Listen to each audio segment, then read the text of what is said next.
In any chemical reaction, you're going to have more than one molecule come into contact with each other. Those are going to be your reactants. They're going to interact in some way, exchange some groups, and then at the end, you're going to have new molecules, and those will be your products. When this reaction occurs, sometimes energy will be released, sometimes energy will be absorbed from the environment. Now, if energy is released, then your products will have less energy than your reactants. If energy is absorbed, your products will have more energy than your reactants. When energy is released, we call that an exergonic reaction, when you have products with lower energy than your reactants. Exergonic reactions proceed with a net release of free energy, and these reactions are spontaneous. Remember, we talked about entropy and spontaneous reactions last time. Because low energy products are more stable than high energy reactants, this will be a spontaneous reaction, right? This is going to proceed in the universe's preferred direction, in the state of greater entropy. So these will be spontaneous reactions, and a good example of this would be breaking down sugar molecules. On the other hand, if a certain reaction would create products with higher energy states than their initial reactants, well, then they would need to absorb energy from their surroundings in order to drive that reaction forward. So we would call those endergonic reactions. So exergonic reactions, energy is released. Endergonic reactions, energy is absorbed. Absorbed free energy from its surroundings, and this reaction would be non-spontaneous. Now, non-spontaneous just means that you need to add energy into the system to get it to work. So there's two ways of saying the exact same thing. Building up sugar molecules would be an example of that kind of process.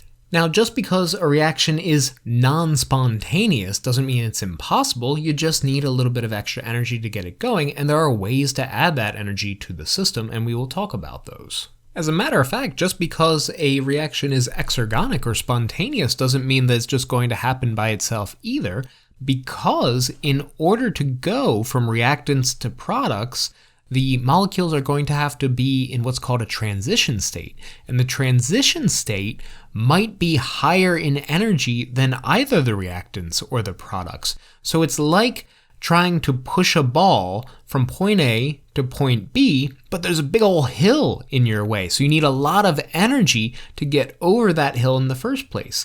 The initial energy that you need to get past that transition state before you can go from reactants to products is what we call the energy of activation. So even spontaneous reactions often need activation energy in order to kickstart the reaction. So both exergonic and endergonic reactions often need a little bit of help in order to get going. So in order to power a lot of the reactions in metabolism, you're going to need your cells to find something that is spontaneous and does release energy fairly willy-nilly, and then perform a process which is called energy coupling, where you use one reaction that's very exergonic and you use it to drive another process which is endergonic, or one with a substantial energy of activation.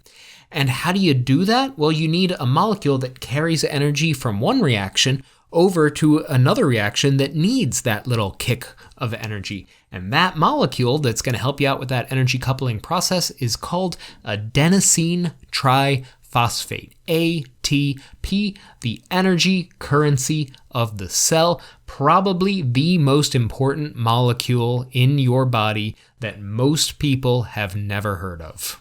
There it is spinning in a 3D diagram right there.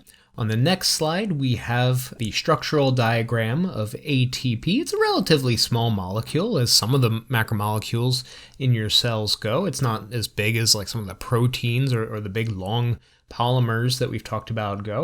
And if you take a look at this structure, it actually should look kind of familiar to you. If you paid attention in Unit 1, this series of groups should look real familiar to you, as a matter of fact. Let's see what we have here. We have a 5-carbon sugar called ribose. We have a phosphate group. We have a base here, a 2-ring base with nitrogen worked into it, a nitrogenous base. What does that remind me of? This is RNA. This is adenine, as a matter of fact. This is the A in AUCG. Gosh, RNA is just an amazing molecule, isn't it? It does everything. It makes up ribosomes, it carries messages out of the nucleus, and it's ATP. That's the energy currency of the cell. And when we get into Unit 4, you're going to find out RNA has like 10 other functions as well. It's really a versatile molecule inside of your cells. DNA gets all the glory, but RNA is the workhorse. So yeah, ATP is actually a modified RNA nucleotide. It's what we call a nucleoside triphosphate.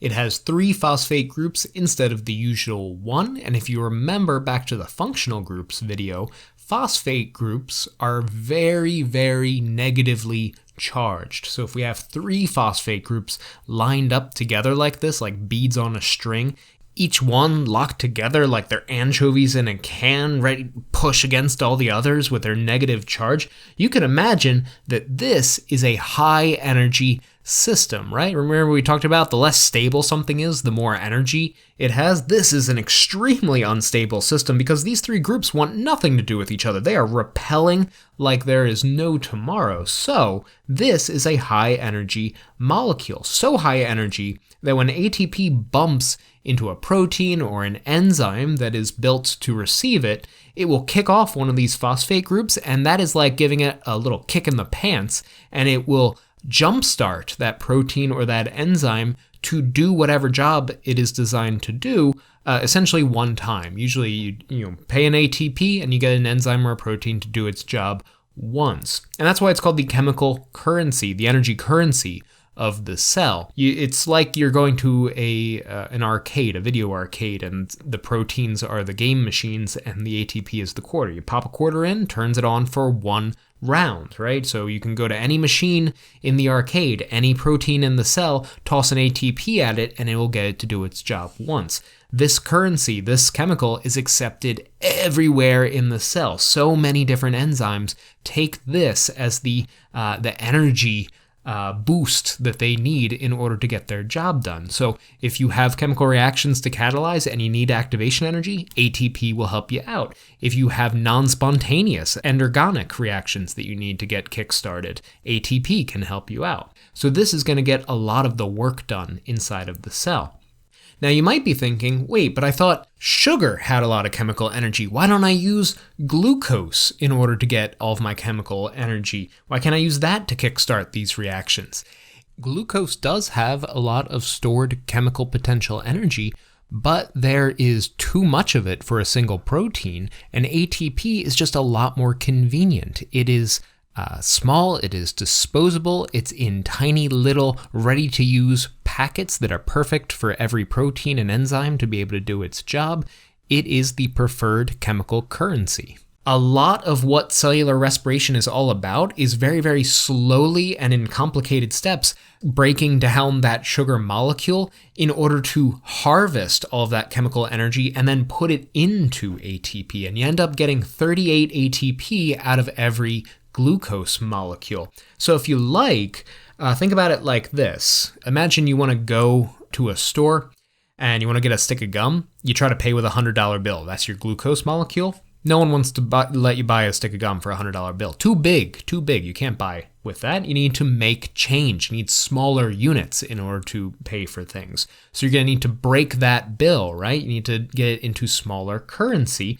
You need to break it into 5s or 1s or something like that. That's your ATP. It's these smaller chemical energy units that can actually be used for kickstarting an enzyme, for kickstarting a protein, something along those lines. So ATP is what helps us do energy coupling inside the cell. All right, so how does it do that? Well, I said the phosphate group pops off.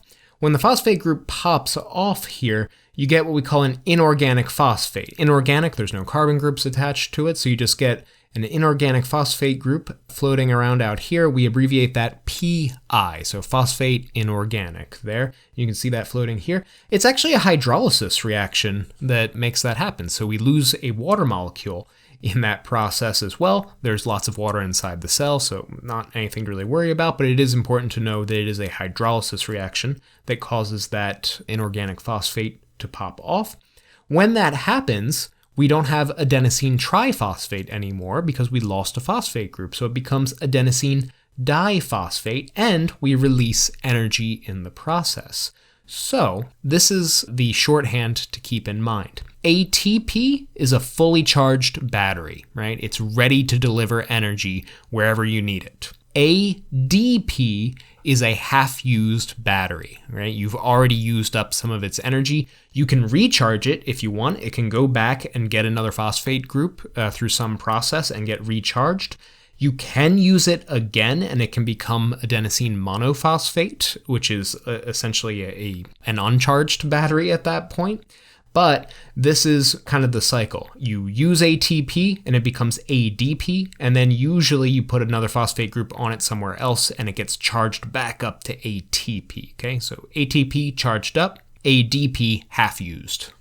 Well, what kind of work can ATP power? Well, one thing it can do is power mechanical work, like the movement of a cell, the movement of organelles, or the movement of you. ATP is what allows your muscles to move. The myosin and actin filaments that power your muscle fibers are powered by ATP binding and releasing to those proteins. So you need to be continuously making ATP in order to allow you to be able to walk around and pick things up and chew your food and digest things and continue living and allowing your heart to beat. So mechanical movement is powered by ATP.